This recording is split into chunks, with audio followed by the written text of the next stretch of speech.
are in Louisiana. Oh, yeah. Visiting my family. Mm-hmm. And my brother was kind enough to go buy a party pack of Abita for us to try. So we didn't drink all of these tonight. We had each. Don't trust her, she's lying. Yeah. We've had 2 each. But we got to sample each other's. That was the beauty of a pack like this. Mm-hmm. What would you say is your favorite out of all of these? The Amber and the Andy Gator. Andy Gator maybe slightly, a little bit more. It's a higher one. It's 8%. Kind of almost like a wee heavy, but it's got a good flavor. It's not one of those that you get like a lot of alcohol bite or anything from a higher ABV one. And it is a double bock. It is. It's a hell's a double bock. So if you like doppelbock, it's a pretty decent doppelbock. Was also the winner for me as well. The Andy Gator. The one thing that I liked about the Andy Gator is it was hearkening to more of that German style of the doppelbocks. It had a touch of caramel and sweetness to it. That it did. But it kind of had a bit of lightness to it that a lot of times you don't get, but yet a bit of that heaviness that you get from a wee heavy. So it was kind of a nice hybrid brew. It was a really good one. I mean, I would actually give it a 3 pints, really, when it comes down to ratings. This would be one that I could see buying a 6-pack before we get back up to Indiana. The Amber is really good as well. It is just behind the Andy Gator. Has a good caramel flavor to it. It's also got some honey in the background. And it's a lower ABV one. It's actually only 4.5%. The Amber was also number 2 for me as well. Mm-hmm. The Amber is on par with kind of like Yingling in a sense. Essentially, it's drinkable. It's very drinkable, very approachable. Maybe people who aren't such heavy beer drinkers, they might be interested in something like this. It wasn't super bitter. A lot of times people who, are kind of new to craft beer drinking don't want the bittering hops. This is perfect for that kind of introduction, or that gateway beer, so to speak. And one of the nice things about it, too, being a lower ABV, it's a session. It's basically a lawnmower beer. Mm-hmm. So you can run out there and go mow the lawn if you really, really want to. Now, one that we should definitely say, kind of a bit of a previous experiences, we've had Purple Haze. We can get Purple Haze back in our hometown of Bloomington. Anyway. Jimi Hendrix. Thank you, I'll be here all night. When it comes down to it, I'm not a huge fruit in my beer kind of person. Mm-hmm. Usually if I want fruit in alcoholic beverage, it's going to be like a wine or, like a margarita, daiquiri. Mm-hmm. Even then, I'm still more of a beer person. But Purple Haze is really good. It's got a nice touch of raspberry without having that kind of fake. Yes. It doesn't have like that extract kind of.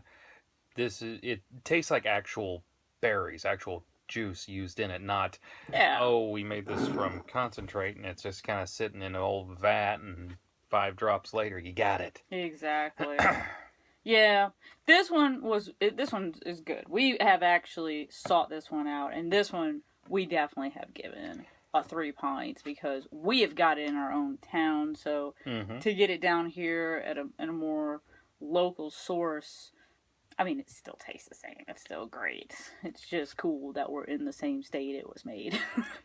Not saying these are necessarily bad, but the strawberry, that's actually pretty decent. And the one I'm finishing up right now, the Big Easy, these are also pretty decent beers. Again, as far as fruit beers go, they know what they're doing. Mm-hmm. This is good. That one actually has a bit of a jam flavor, I noticed. It does. But, strawberries. Strawberries and jam. I almost wanted a peanut butter sandwich. I could see that. I could see that. And then as far as like on their IPAs, this was actually a really good IPA. Had a touch of lemon to it, which I thought was a nice approach. So then it gave you more than just this bittering hop. It kind of had this lemon to kind of like... good lemon citrus flavor. Yeah, kind of smooth it all out. And so this was a really good one. Out of the pack, this was the one that got the 1.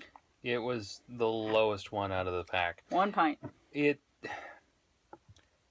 To say it's 1 pint is not to say that it's a bad beer, but it has a good malt flavor to it. However, all the hops in it, all it does is just add a bitter finish. So it's lackluster. It doesn't have a lot going for it. Really, I mean, that's all it has is just bitter. It doesn't have that complexity that I appreciate in an IPA. So later on, we got another Abita drink to try. Turbo Dog. Ooh, Turbo Dog. In fact, that's what's in Jacob's cup right now. What do you think of Abita's Turbo Dog? It's good. Has let's see. Has some good chocolate notes to it. A little bit of a coffee flavor. I actually found a recipe online for an ice cream with this too. Oh, that would be good. It's nice and smooth. Kind of have that nice full body to it as well. I would definitely recommend it. Definitely. I would say I'd give it 3 pints. I would seek this out. 3 pints. Yes. Yes. And Abita, I know, is in Louisiana. And it's from Abita Springs, Louisiana. Road trip? On location in Abita, trying their gosa. And this is the boot. They gave me the boot. What do you think of the boot? The boot's pretty good. It's a Kolsch style. It's nice, it's light, it's really refreshing out here in the heat. And I was told this was their first attempt at a gosa. They've done very well with it. Has a nice citrus, crisp tartness as well, but not super tart as you can get in some gosas, which I think is quite pleasant. Nice and a nice salted finish. Yeah, a nice salty finish. So I think I would definitely give this a 2 pints. Oh yeah, and same here. Shotgun double IPA, very good. Give it a 3. Nice and malty with some good hops. Highly recommend it. Blueberry wheat. What do you think? It's a blueberry and a wheat. It's got good fruit flavor. What do you give it? Nice carbonation. Put it in that solid 1 to 2 range. So put it at 2. Cream ale. Pretty light, decent, slightly sweet. I'll give it a 1 though. Not bad, not great. Hi. What do you give it? We're talking about the cream ale. Yeah. I give it a 2. Gives it a 2. What do you like about it? It's really easy to drink. It's light. Like this is one I could see just like eating a burger and drink it really easy. So, we enjoyed trying bottled Abita so much that we decided to go on site to the brewery and check that out. It was about a 40-minute drive from where we were staying in Louisiana. So we thought, why not? Let's go check out Abita. It was a lot of fun there. A lot of good beers. And a few surprises. Namely those 5 right over there. First, let's get into the brewery. The brewery itself is located in a very nice area. When you go looking at it, the grounds are beautiful. You can definitely tell that they've tried to mimic some of the look of New Orleans in the outwork. Go inside and you see instantly their tasting room, which good size to it. They do tours like every half hour. We were able to get in on one of them. And the tours are definitely worthwhile. They are $5 per person with tax added on to that. And each person gets 4 tokens, which are good for 4 4-ounce samples. That includes not only their beer, but also their craft soda. So if you have your family with you, or even you yourself, if you kind of need a break from beer, you can take some of those samples and have a craft soda. Why not? The brewery is kid friendly, as you can see by the soda. Absolutely. What was interesting about the brewery, and I guess not too awfully surprising whenever they had said it, was that they used the spring water from their town, because it is located in Abita Springs, Louisiana. So they are using their local source there. It is actually built off, well, right above where the source is. I think they said the source of the water is about 400 feet down. They actually, their brew equipment is so large there that the tour guide had told us that the actual building was built around the tanks. That's just how massive those tanks were.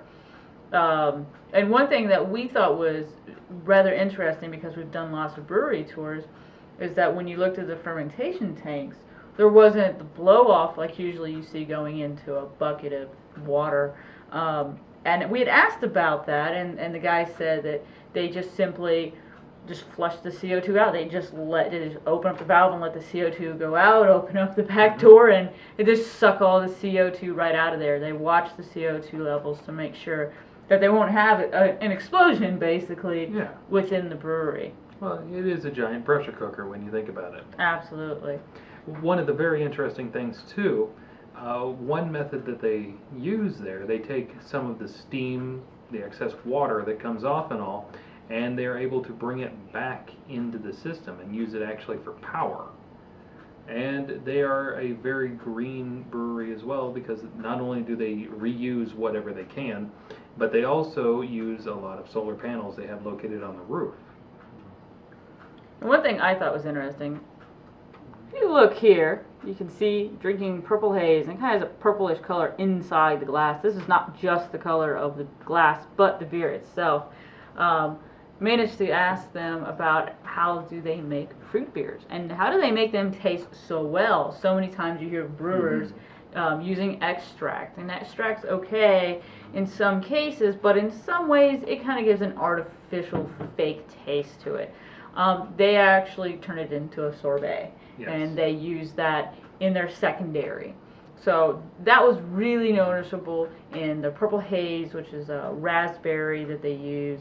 Also their strawberry, their blueberry, so anything that's fruit. In their Tugoza. Tugoza as well. They use lime. They said they were just sitting there just cutting up limes. They have sea salt in their Tugoza.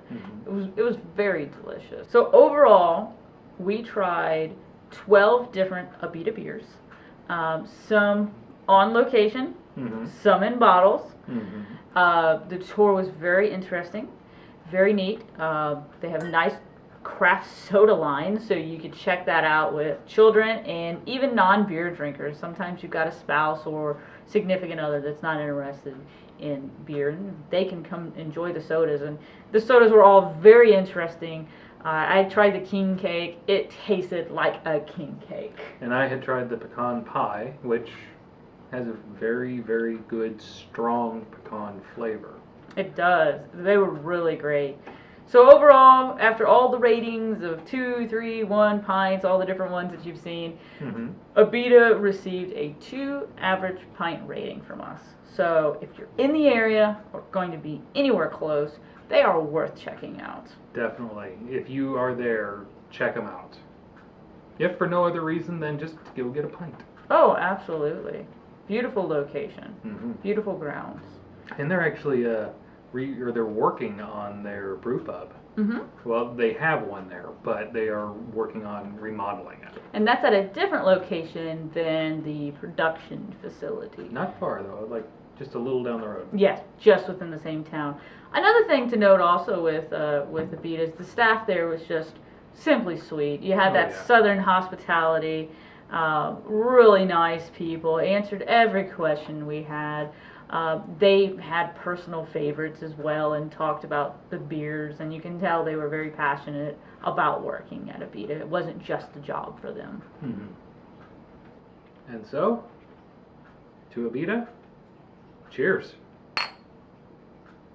Drink responsibly and never drink and drive, folks. Uber is your friend.